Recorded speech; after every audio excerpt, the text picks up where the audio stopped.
Everyone, जो भी बच्चे ज्वाइन कर रहे हैं सबको मेरी हेलो। तो आज हमारा फर्स्ट लाइव सेशन चल रहा है जिसमें हम सेल चैप्टर कंटिन्यू करेंगे। इससे पहले हमने जो सेल ऑर्गेनल्स किए हैं उनकी वीडियोस आपने देख ली होंगी। तो अभी हम अपना नेक्स्ट ऑर्गेनल स्टार्ट करेंगे जिसका नाम है सेंट्रोजोम। सेंट्रोजोम जो बेटा स्ट्रक्चर प्रेजेंट होता है ये साइटोप्लाज्म में प्रेजेंट होता है। इसके अंदर 2 सेंट्रियोल्स होते हैं।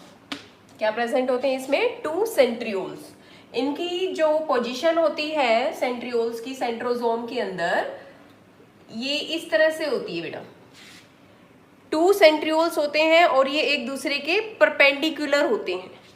इनकी ये जो इनका जो अरेंजमेंट होता है सेंट्रोजोम के अंदर 2 सेंट्रियोल्स का जो की पोजीशन होती है ये परपेंडिकुलर होती है एक दूसरे के।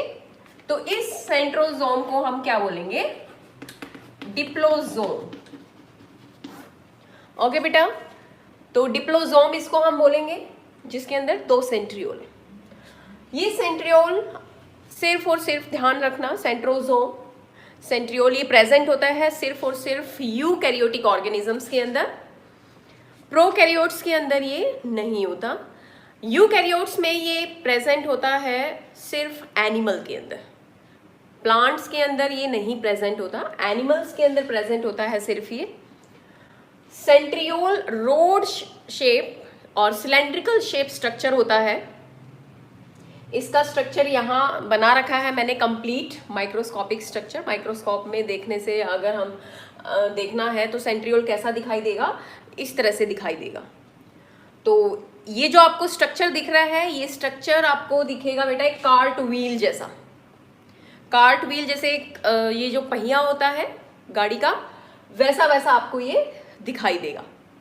तो हम इसको स्टार्ट करते हैं सेंट्रियोल के स्ट्रक्चर को। और एक चीज और, सेंट्रियोल के अंदर एबिलिटी होती है टू रेप्लिकेट। जैसे डीएनए रेप्लिकेशन कर सकता है वैसे सेंट्रियोल भी रेप्लिकेशन कर सकता है, ये अपनी कॉपी बना सकता है during the S phase of cell cycle. Cell cycle आपने अभी नहीं पढ़ा है, सेल साइकिल हम अपने इसी यूनिट के 3rd चैप्टर में पढ़ेंगे डिटेल में। तो वहां पर आपको इसका फंक्शन भी क्लियर हो जाएगा और इसकी एबिलिटी भी पता चल जाएगी। हेलो एवरीवन, जो ज्वाइन कर रहे हैं अभी सभी को मेरा हेलो। तो हम सेंट्रियोल स्ट्रक्चर को स्टार्ट करते हैं। जो ये आपको व्हील लाइक स्ट्रक्चर दिखाई दे रहा है, कार्ट व्हील लाइक स्ट्रक्चर, इसमें आपको ये ट्रिपलेट दिखाई दे रहे होंगे। These are the triplets. ये ट्रिपलेट क्या होते हैं? फाइब्रिल्स होते हैं। ओके, माइक्रोफाइब्रिल्स जिसको हम बोलते हैं। ये फाइब्रिल 9 इन नंबर होते हैं, 1 2 3 4 5 6 7 8 9। तो 9 पेरिफेरल ट्रिपलेट फाइब्रिल होते हैं। पेरिफेरल वर्ड क्यों बोला मैंने? क्योंकि ये नियर दी मेम्ब्रेन है। ओके बेटा, ये मेम्ब्रेन के पास है तो इसीलिए इसको पेरिफेरल ट्रिपलेट फाइब्रिल भी बोलते हैं और ये 9 नंबर होते हैं। और आप देख रहे हैं सेंटर के ऊपर ऐसा कोई भी फाइब्रिल प्रेजेंट नहीं है। तो इसका जो अरेंजमेंट होगा, इन फाइब्रिल का अरेंजमेंट होगा 9+0। आपको मैंने सीलिया फ्लैजिला के स्ट्रक्चर में भी बताया था, उसमें डबलेट होते थे और 9+2 का अरेंजमेंट होता था। ये थोड़ा सा अलग है, उसमें इसमें ट्रिपलेट फाइब्रिल्स है और सेंटर के ऊपर कोई फाइब्रिल प्रेजेंट नहीं है। ठीक है, तो अरेंजमेंट क्या होगा? 9+0। तो जो ये फाइब्रिल्स होते हैं बेटा याद रखना, ये बने हुए होते हैं प्रोटीन से।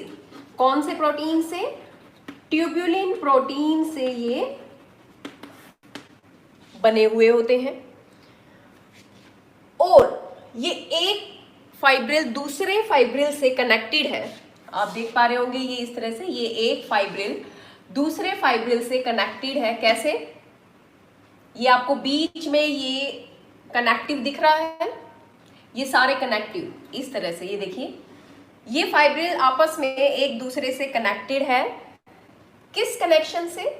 सी, एक फाइब्रिल का सी और दूसरे फाइब्रिल का ए। इसी तरह से इस फाइब्रिल का सी और दूसरे फाइब्रिल का ए, तो इसको हम बोलते हैं सी ए कनेक्टिव। ठीक है, ये जो ट्रिपलेट फाइब्रिल्स हैं, पेरिफेरल फाइब्रिल्स 9 जो नंबर हैं, ये एक दूसरे से लिंक्ड है, अटैच है, कनेक्टेड है with the help of C A connective. हमने इनको नाम दिया है ए बी सी, ट्रिपलेट को नाम दिया है ए बी सी फाइब्रिल्स हैं। तो पहले वाले का जैसे सी, दूसरे का ए, इस तरह से ये एक दूसरे से अटैच है। देन इसके बाद बेटा आप यहाँ पे एक चीज देख रहे होंगे, ये बीच में जो सेंटर है, this is the central proteinaceous mass होता है, यानी कि ये भी पार्ट प्रोटीन का बना हुआ है।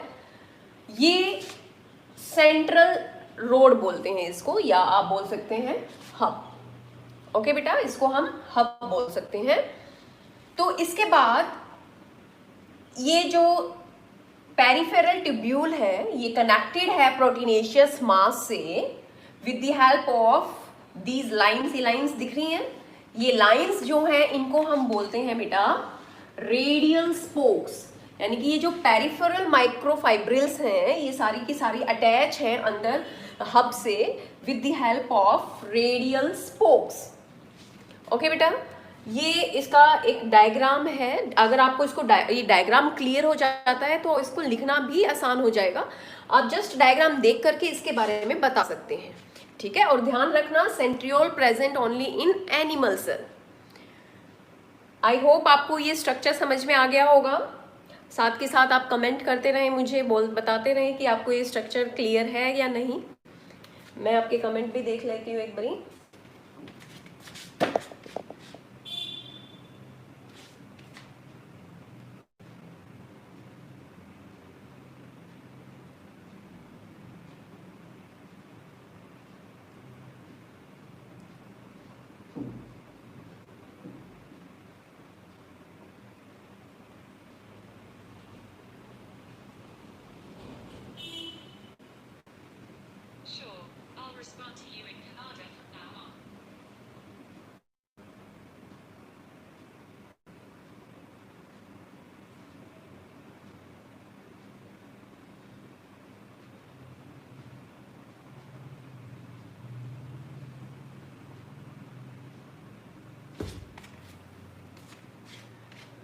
तो सेंट्रियोल का बेटा फंक्शन क्या होता है? सेंट्रियोल का फंक्शन होता है, ये हेल्प करते हैं सेल डिवीज़न में। जब हम सेल साइकिल पढ़ेंगे, जब सेल से जब न्यू सेल्स बनती है तो ये सेंट्रियोल्स हेल्प करते हैं सेल डिवीज़न में। और बाकी जो ये सेंट्रियोल ह्यूमन के जो स्पर्म में प्रेजेंट होते हैं, तो ये सेंट्रियोल, दो सेंट्रियोल में से एक सेंट्रियोल हेल्प करता है to form the axial filament of the sperm, या टेल आप बोल सकते हैं उसको। तो उसमें ये हेल्प करता है, बनाने में हेल्प करता है। तो बेटा ये अब मैं रब कर रही हूँ, आपको ये डायग्राम क्लियर हो गया है। इसमें क्या होते हैं, ट्रिपलेट फाइब्रिल्स होते हैं पेरिफेरी पे, ए बी सी, और ये एक फाइब्रिल दूसरे फाइब्रिल से कनेक्टेड होते हैं सी ए कनेक्टिव से। और सेंटर पे प्रोटीनेशियस सब्सटेंस होता है जिसको हम बोलते हैं सेंट्रल रोड, और हब बोल सकते हैं हम इसको। ये एक दूसरे से कनेक्टेड होते हैं रेडियल स्पोक्स की हेल्प से, ठीक है। ये रेडियल स्पोक्स होते हैं, और ये हमारा कंप्लीट स्ट्रक्चर हो गया।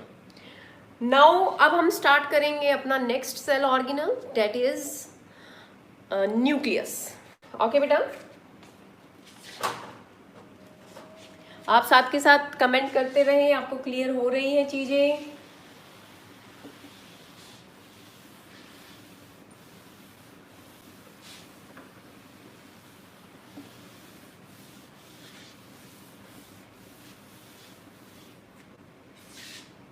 हेलो, सुन पा रहे हैं आप मुझे? नेक्स्ट जो हमारा है बेटा, it is nucleus, next cell organelle.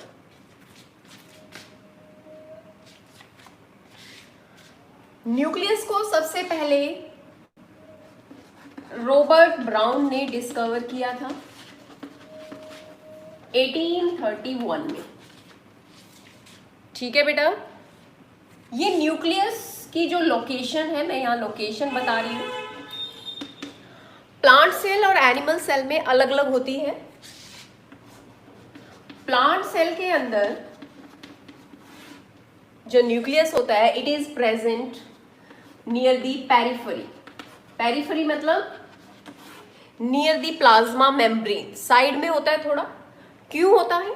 अब मैं आपको डायग्राम बना करके दिखाऊंगी। ये इस तरह से मान लो मैंने ये प्लांट सेल बनाई है।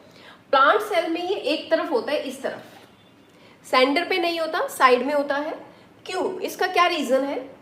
क्योंकि इसके सेंटर के ऊपर, सेंटर में प्रेजेंट होता है एक लार्ज वैक्यूल। ओके बेटा, जिस वजह से न्यूक्लियस की पोजीशन चेंज, थोड़ी साइड में हो जाती है। तो प्लांट सेल में ये प्रेजेंट होता है पेरिफेरी पे।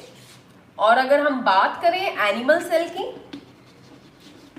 एनिमल सेल में ये प्रेजेंट होता है बेटा सेंटर पे। ठीक है, क्योंकि एनिमल के अंदर इतने बड़े वैक्यूल्स प्रेजेंट नहीं होते। वैक्यूल्स जो होते हैं वो छोटे छोटे होते हैं। यहाँ साइटोप्लाज्म में आप देख पा रहे हैं इस तरह से बहुत सारे होते हैं, लेकिन स्मॉल इन साइज होते हैं। और प्लांट में एक होता है और बड़ा होता है साइज में। ठीक है बेटा, ये तो होगी लोकेशन। देन इसके बाद अब हम इसका स्ट्रक्चर पढ़ लेते हैं। स्ट्रक्चर आप जिस तरह से मैंने सेंट्रियोल का बताया है बेटा, इसी तरीके से आपको डायग्रामेटिकली मैं बताऊंगी न्यूक्लियस का स्ट्रक्चर। डायग्राम समझ में आ गया तो आप उसकी थ्योरी आराम से कर सकते हैं। तो सबसे पहले मैं आपको बताऊं, अगर जो न्यूक्लियस होता है it is covered by nuclear envelope और you can say nuclear membrane. ठीक है, और ये मैंने मेम्ब्रेन एक बनाई है। ये क्या होती है? डबल होती है। ध्यान रखना, जो न्यूक्लियर एनवलप होता है इस तरह से आपको डबल लेयर बनाना है। आपको इस तरह से, ये इस तरह से। ठीक है, तो न्यूक्लियस जो होता है, सबसे पहला पार्ट मैंने क्या बनाया है इसका, न्यूक्लियर मेम्ब्रेन बोल दो, या फिर आप बोल सकते हो न्यूक्लियर एनवलप। ओके बेटा, तो न्यूक्लियर एनवलप आप देखोगे दो मेम्ब्रेन है इसके अंदर। एक तो है आउटर न्यूक्लियर मेम्ब्रेन और एक जो अंदर की तरफ है it is inner nuclear membrane. ये मेम्ब्रेन जो होती है, ये मेम्ब्रेन अंदर के कंटेंट को, न्यूक्लियस के अंदर जो कंटेंट होता है उसको सेपरेट करती है फ्रॉम द साइटोप्लाज्म। अब जैसे मैंने यहाँ डायग्राम बनाया था, लाइक मैंने एनिमल सेल यहाँ बनाया है, तो ये न्यूक्लियर मेम्ब्रेन है ये, और बाहर क्या है इसके, साइटोप्लाज्म। तो ये मेम्ब्रेन क्या कर रही है, अंदर जो भी मटेरियल है न्यूक्लियस का उसको बाहर के मटेरियल से सेपरेट कर रही है। ठीक है, तो इसके अंदर आप देखोगे न्यूक्लियर मेम्ब्रेन के अंदर ये जो स्ट्रक्चर, यहाँ मैंने छोटी छोटी थोड़ी स्पेस छोड़ा है, पोर लाइक स्ट्रक्चर, पोर्स बनाए हैं मैंने यहाँ पर, होल्स जिसको बोलते हैं। ये क्या होते हैं बेटा, न्यूक्लियर पोर्स बोलते हैं इनको हम। जो न्यूक्लियर मेम्ब्रेन के अंदर होते हैं ये बहुत सारे पोर्स होते हैं, न्यूक्लियोपोरिन्स बोला जाता है इनको।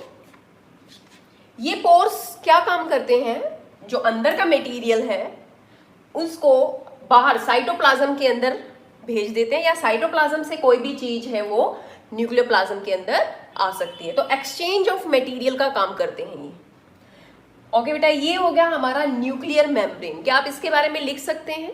न्यूक्लियस में जो सबसे पहले स्ट्रक्चर मैंने बताया है nuclear membrane, it is double membrane structure, outer membrane and inner membrane.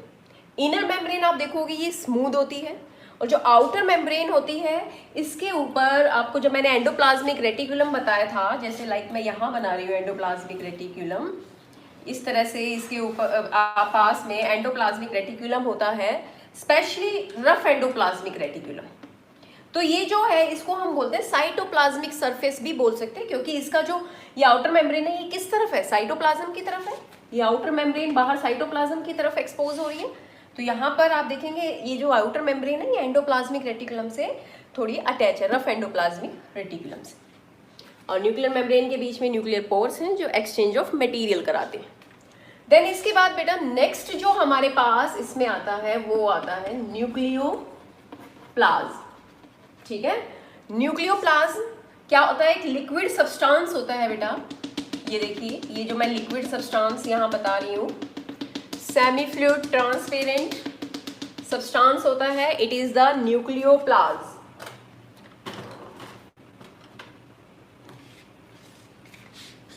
इस न्यूक्लियोप्लाज्म के अंदर क्या होता है बेटा, बहुत सारे एंजाइम्स होते हैं, न्यूक्लियोसाइड्स होते हैं। न्यूक्लियोसाइड्स जब आप डीएनए पढ़ेंगे नेक्स्ट चैप्टर में बायोमोलिक्यूल्स में, शुगर, पेंटोज शुगर प्लस में जो नाइट्रोजिनस बेसिस आएंगे डीएनए के अंदर, adenine, guanine, cytosine, thymine, nitrogenous basis, sugar, enzymes, ये चीजें प्रेजेंट होती है न्यूक्लियोप्लाज्म के अंदर। देन बेटा थर्ड जो हमारे पास इसके अंदर आता है वो आता है क्रोमेटिन फाइबर्स। ठीक है, क्रोमेटिन फाइबर्स क्या होते हैं? ये होते हैं बेटा इस तरह से थ्रेड लाइक स्ट्रक्चर जो मैं यहाँ बना रही हूँ, दिख रहा है आपको? ये जो मैंने थ्रेड लाइक स्ट्रक्चर बनाया है, these are the chromatin fibres. ये क्रोमेटिन फाइबर्स आगे जब सेल डिवीजन होती है उस दौरान कन्वर्ट हो जाते हैं किसके अंदर? ये कन्वर्ट हो जाते हैं बेटा इस तरह से, ये क्रोमोसोम लाइक स्ट्रक्चर बना लेते हैं। ठीक है, ये कंडेंस्ड हो जाते हैं, कंडेंस्ड होकर के इस तरह का स्ट्रक्चर बना लेंगे जिसको हम बोलते हैं क्रोमोसोम्स।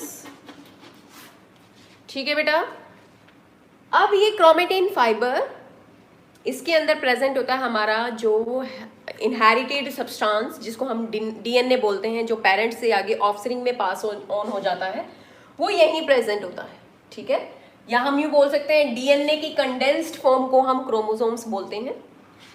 देन इसके बाद बेटा हमारे पास आता है एक और स्ट्रक्चर जिसको हम बोलेंगे, ये मैं इस तरह से यहाँ बना रही हूँ, डार्क स्पॉट लाइक स्ट्रक्चर मैं यहाँ बना रही हूँ इस तरह से।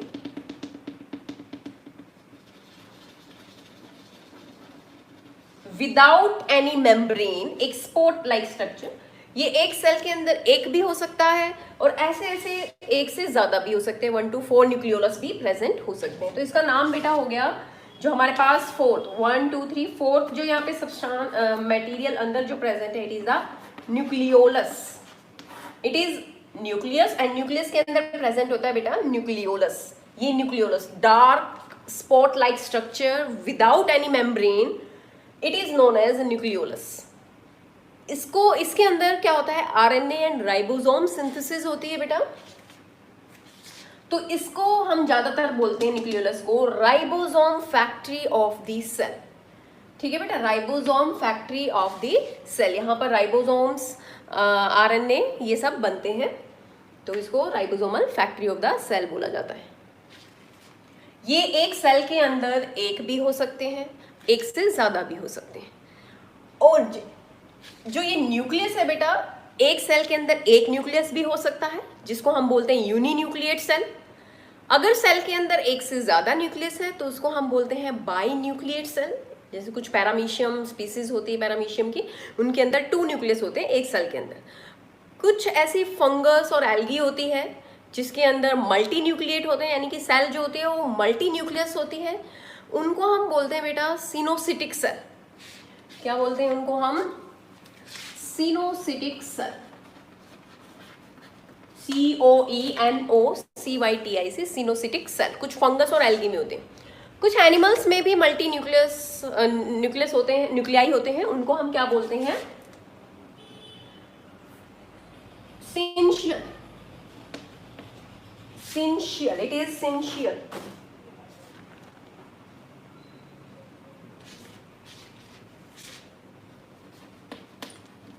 SYNCYTIAL। सिंशियल सेल बोलते हैं अगर ये एनिमल्स के अंदर है। अगर फंगस और एल्गी में है तो उसको बोलते हैं सिनोसिटिक सेल। ओके, स्पेलिंग थोड़ा ध्यान रखना आप इसकी। तो बेटा ये हो गया हमारा न्यूक्लियस का स्ट्रक्चर। अगर आपको ये स्ट्रक्चर समझ में आ गया है तो आप इसकी थ्योरी आराम से लिख सकते हैं। अब हम इसकी बात करें अगर फंक्शन की, तो न्यूक्लियस का फंक्शन क्या होता है? सबसे मेन फंक्शन होता है बेटा, it control the activities of the cell. जैसे हमारी बॉडी में ब्रेन का जो काम होता है, ब्रेन क्या करता है, हमारी पूरी बॉडी की एक्टिविटी को कंट्रोल करता है। ऐसे ही बेटा सेल के अंदर क्या होता है, न्यूक्लियस होता है। जो न्यूक्लियस क्या करता है, सेल के अंदर होने वाली सारी एक्टिविटीज को कंट्रोल करता है। ठीक है, और दूसरा इसका जो फंक्शन होता है, it contain the DNA material और you can say hereditary material which is passed on into next generation, one generation to next generation। तो ये हेरिडिटरी मटेरियल को पास करने में भी हेल्प करता है क्योंकि इसके अंदर डीएनए प्रेजेंट होता है जो पास ऑन होता है। तो बेटा ये हो गए हमारे फंक्शंस, न्यूक्लियस के स्ट्रक्चर हो गया और हो गए फंक्शंस। तो ये हमारा हो गया जो नेक्स्ट ऑर्गेनल था। अब जो लास्ट हमारे पास बचा है बेटा वो है क्रोमोसोम। अब हम थोड़ा इसके बारे में भी पढ़ लेते हैं, क्रोमोसोम्स क्या होते हैं, कितने होते हैं। तो इससे रिगार्डिंग अगर कुछ डाउट है आपका तो आप कमेंट में लिख सकते हैं, ताकि मैं आपको अभी लाइव बता सकूं उसके बारे में।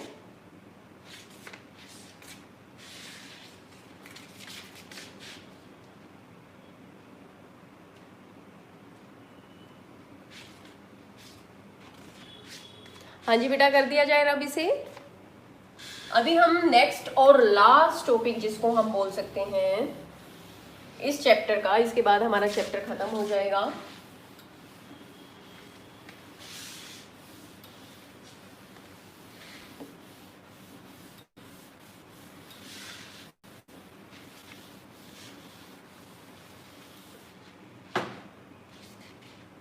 नेक्स्ट है बेटा हमारे पास क्रोमोसोम्स।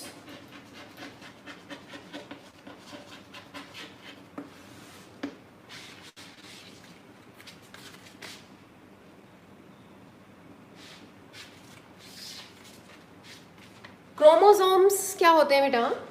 अभी मैंने बताया जो न्यूक्लियस होता है इसके अंदर इस तरह से थ्रेड लाइक स्ट्रक्चर होते हैं।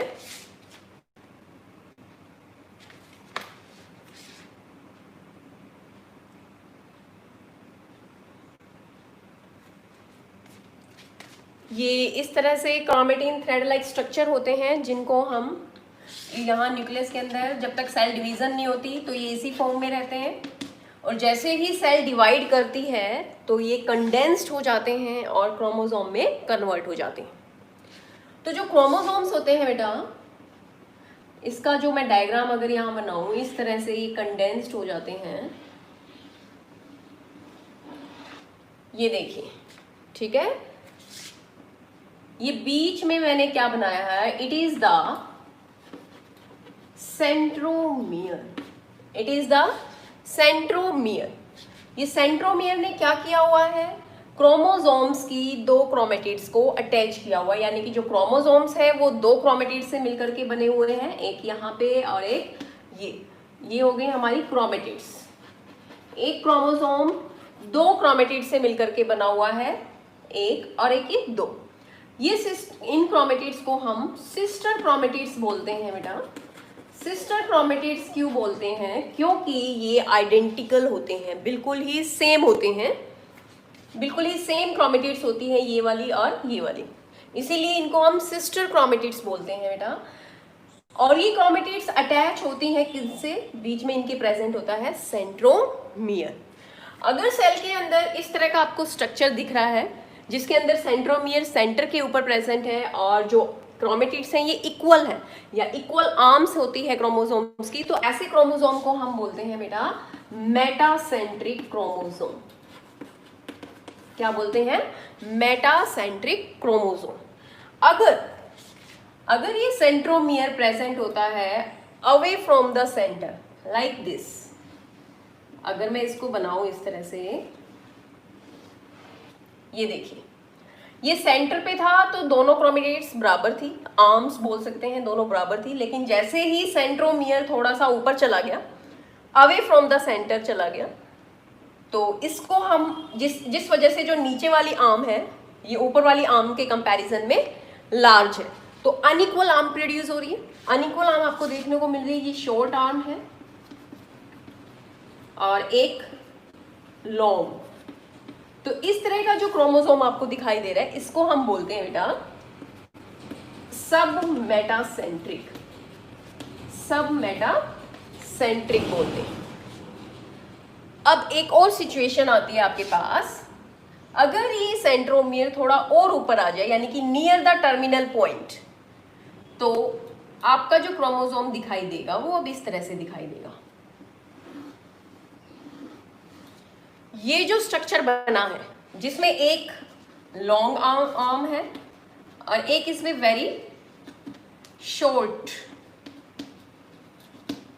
तो इस तरह के का जो स्ट्रक्चर दिखेगा जिसमें centromere near the terminal point है, टिप के पास है, तो तो इसको हम बोलते हैं बेटा एक्रोसेंट्रिक।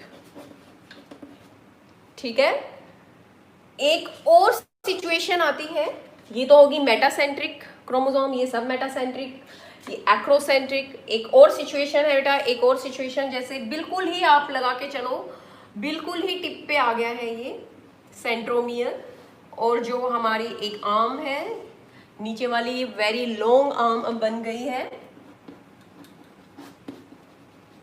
और ये वेरी शॉर्ट। इस तरह का जो आपको स्ट्रक्चर दिखाई देगा बेटा, ये स्ट्रक्चर होगा आपका, इसको हम बोलते हैं टीलोसेंट्रिक। एक्रोसेंट्रिक फिर टीलोसेंट्रिक। टीलो यानी कि जो बिल्कुल टर्मिनल के ऊपर सेंट्रोमियर प्रेजेंट है, ये टीलोसेंट्रिक क्रोमोसोम का डायग्राम है। ये जो आपको 4 मैंने सिचुएशन बताई है, किस बेसिस पर बताई है? सेंट्रोमियर की पोजीशन के बेसिस पर। सेंट्रोमियर की पोजीशन के बेसिस पर जो क्रोमोसोम्स हैं, हमने 4 तरह की बना दी।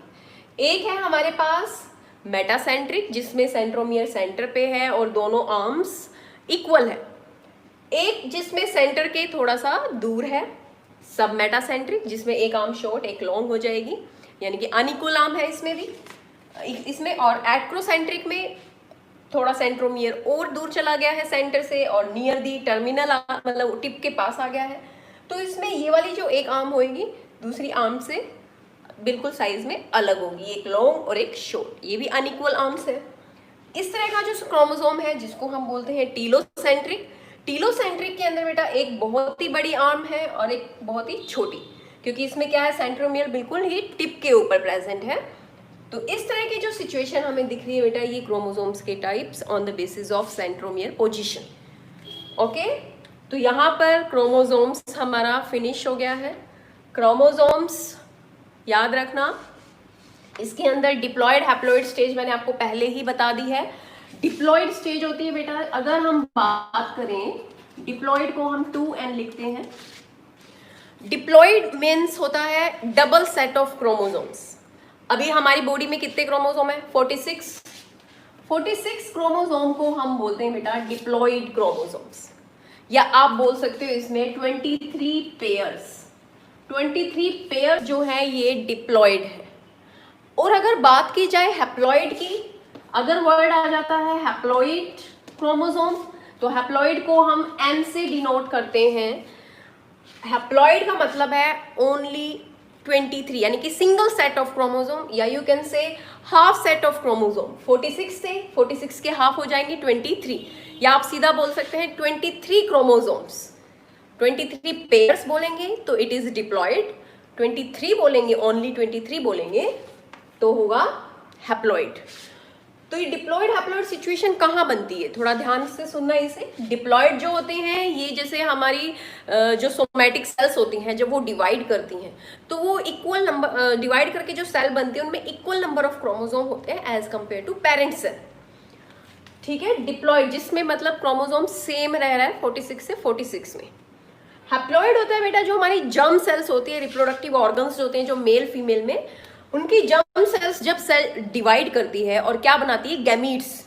तो जर्म सेल्स के अंदर तो प्रेजेंट थे 46 क्रोमोसोम, यानी कि जर्म सेल्स तो क्या थी, डिप्लॉयड। जब वो डिवाइड करती है और जब वो गैमीट्स बनाती है तो वो गैमीट्स बनते हैं बेटा हैप्लॉयड। हैप्लॉयड बनते हैं, यानी कि जो गैमीट्स हैं उनके अंदर 23 क्रोमोसोम्स होंगे। क्यों होता है ऐसा?